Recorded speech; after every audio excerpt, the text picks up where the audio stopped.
What's your least favorite thing with living in Sweden? I will always be an outsider. I'm American. It's not the country that I'm from. It's great when you're in. We've honestly tried to sit down and film this video multiple times. It's all my fault. I feel like I've lost a lot of my independence. Ultimately, Will and I have decided that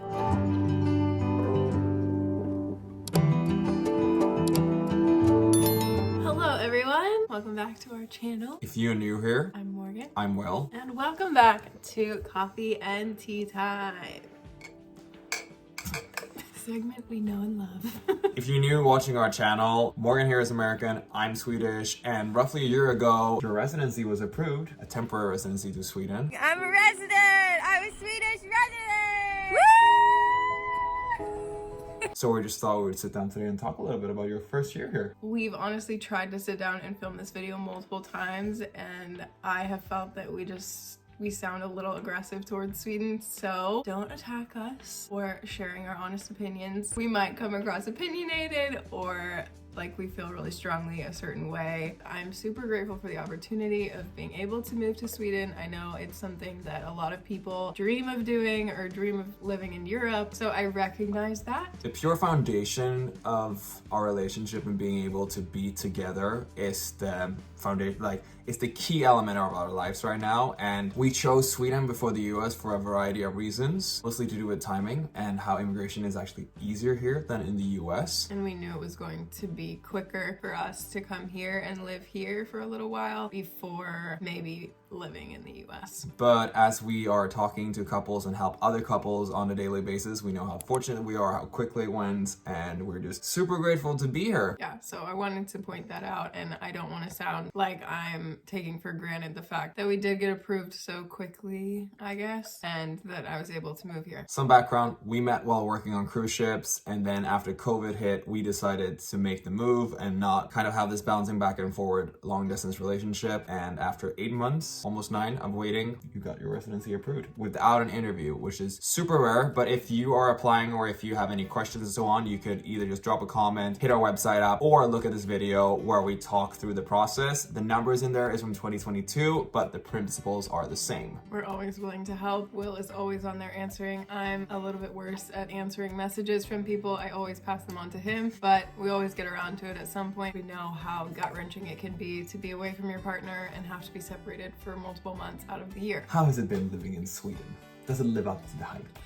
It's like such a broad question. It is a broad question. It's been a life experience that I will always look back on and be happy that we did it. It has not been as I expected it to be. Obviously, when you have an idea of something and how it's going to be, it always plays out a little bit differently than you had it in your head. I just didn't expect all the little twists and turns that were going to come with living here rather than just visiting, which I had not really done before. I was visiting and living here all at once, and I don't know, I think because it was in the midst of COVID kind of, I thought like, I don't know what I thought. I don't know what I expected, honestly. I think I really wanted to love it here. And unfortunately, I don't necessarily feel like I've fallen in love with the country. It could be our circumstances and where we've lived, and all of that obviously comes into play, but it's been an interesting experience so far. We kind of did a little mini retirement from performing last year, so we've kind of struggled in finding our rhythm in life. And we also bought a house in the middle of nowhere in Sweden, which we have been renovating. So I don't blame you that it's been hard. We met and lived in Germany together, and Germany is a very different country from Sweden to live in.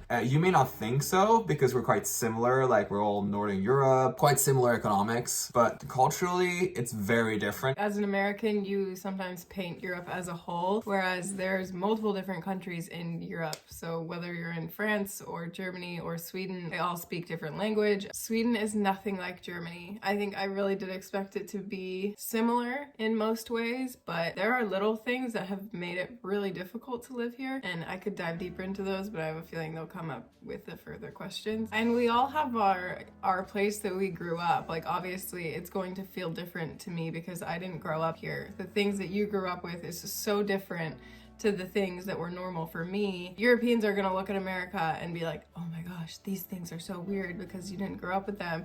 But we're also gonna look at Europe in the same way. And we often say every place has its really positive sides and good things about it, including Sweden, including the US. And then there's some things that you go like, what? What is that about? So on that note, what is your favorite thing living in Sweden? You are from here. I am grateful for Sweden because you came out of Sweden and your family came out of Sweden. Does that count? All the Oatly products. There's Oatly cream cheese, there's Oatly cooking cream, there's beautiful forests. I mean, we live close to the ocean. Having Baltic Sea in our backyard is something that I think I take for granted, but it is one of my favorite things. Do you feel like a part of society yet? Do I feel like part of society? Not at all. Not at all. Okay. I mean, I will always be an outsider. I'm American. It's not the country that I'm from. I guess the protection that they have for all the Swedish people and For the population? yeah. However, I do think it's taken to an extreme level. Things just so simple as like parking here is so complicated. So it makes it harder. I need to explain this better. There are just so many parts of being a member of Swedish society that do not come easy for an outsider and are not put on a piece of paper for when you immigrate here. No one tells you. You're not gonna know unless you go and watch other YouTube videos or talk to somebody else who's done it. Otherwise, there's no way of knowing that this is what you're supposed to do in this, and this order. So that did make it really complicated. It's just the whole thing of like your personal number and how long that takes after you've gotten your positive decision. And then after you do that, you have to do this next step and getting your ID card. And it's like in a certain order, you have to do things that I only knew because you had done extensive research, I guess. Yeah, but it's also like you expect it to like you get a residency and then you're fine. And then but you get a little packet with all the things that you'll ever need. So to conclude, it's great when you're in. Like it's great when you're in the Swedish system to some extent with everything, but it's the whole journey of getting into that has been like rough during the first year, getting logged in all the systems. And I think what you said about parking, for instance, that's not only for like Swedes. It's also like we've met people while traveling, like tourists in Sweden that are like, oh my God, I don't have reception, but like where's the parking meter? And we're like, there's no parking meter, it's an app. Oh, forget being a tourist here. I feel like I've lost a lot of my independence and I've become a lot more dependent on you to do all these things because you have your Swedish phone and you belong here and you fit in and you know all these things that like I still don't understand most of them. So no, I don't really feel like I'm part of society yet. And that's okay. That's not a bad thing. I think it takes time to integrate into any country that you're moving to and trying to restart a life. Like it doesn't just happen. I didn't necessarily expect it to be so easy when I moved here, but I think it has proven to be harder than I thought it was going to be. I think I was expecting it to be easier, which is foolish of me because at the end of the day, I was thinking out of my own perspective when I moved to LA to be with you. I already had like 4 years of living in London in a different country, speaking English and adapting. Well, it's different when English is the main language. I just think it's very true. Like, I think you could ask anyone who's lived in a country for 5, 10, or 15 years and they may say like, no, I don't feel integrated. Okay, next question. Are you having fun? I am. What's the biggest difference in everyday life? I've said this before on our channel and I'll say it again. I love just like going to Target or like going to TJ Maxx, just like looking around at places like that. I really miss that. Also just like coffee shops and cafes and stuff. Obviously there's more of that in bigger cities. But even so, that's a big difference for me. and I think the one thing that's very different for me also, like living in Sweden compared with the US or like the UK, it's the same thing. Places where we like collect energy and just relax. Decompress, that's the word I was looking for. I love going to a third wave coffee shop and like having a great cup of coffee and read a book where you know the barista and like you become a regular. I love that. And there's to some extent like that if you live in Gothenburg or Stockholm or Malmö, but still it's like a variety and accessibility to different things. We had a friend that put it so perfectly. I asked what she was most excited about to go home, and she said the feeling. There's a different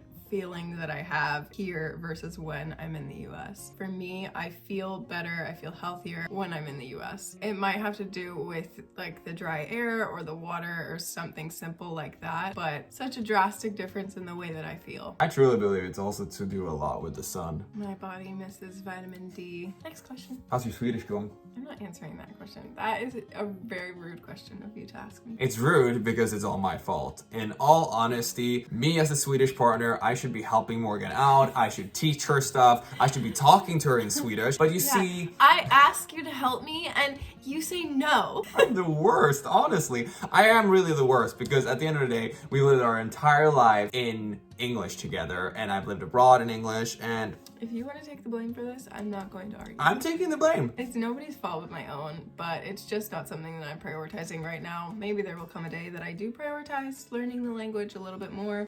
I said the other day, it's honestly not something I think about until someone asks me, and then I'm like, oh yeah, I should do that every day. I'll start thinking about it when I'm like laying in bed at night. During the day, I'm not like, oh, I should do a Swedish lesson right now, which is honestly probably horrible on my behalf. Ultimately, Will and I have decided that our life quality is just higher in the States. Other people might feel differently than we do, and that's totally fine. We get if people love this country and they want to live here forever, or you love somewhere else and that's where you want to be. That's what makes everybody different in the world. If we all wanted to live in the same country, life would be very hard and boring. So, because that's the ultimate goal for us, I just don't prioritize learning the language because I know that when we're living in the US, I'm not going to use it. Let's just leave it at that. Do you have any advice for anyone who's about to move here, whose residency has been approved? I wouldn't take advice from me because this is clearly not my favorite place in the world.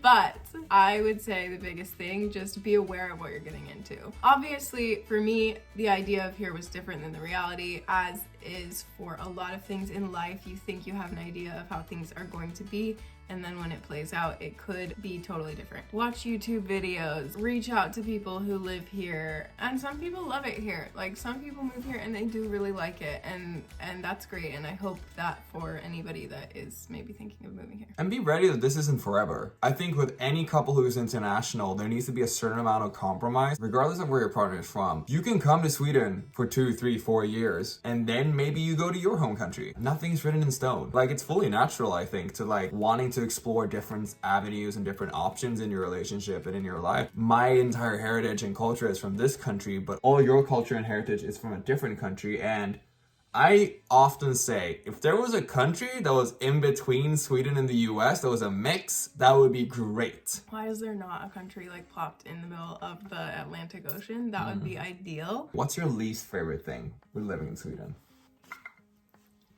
This right here is a sweet delicacy called matcha. If you have seen any of our videos before, or you know a single thing about me, you know that I am deeply, passionately obsessed with matcha. I don't drink coffee, it hurts my stomach. Will loves his coffee. Matcha is my coffee. Okay, I think there's been one time that we've found ceremonial grade matcha in Sweden, and it was $45 for a tin that was like this big. I obviously stock up on it when I get to the US. I'm sure you could order it, but ordering things to Sweden scares me because of import fees. I get charged every time, so I just don't even try. So things like that is obviously on me to make sure that I have enough to get me through life.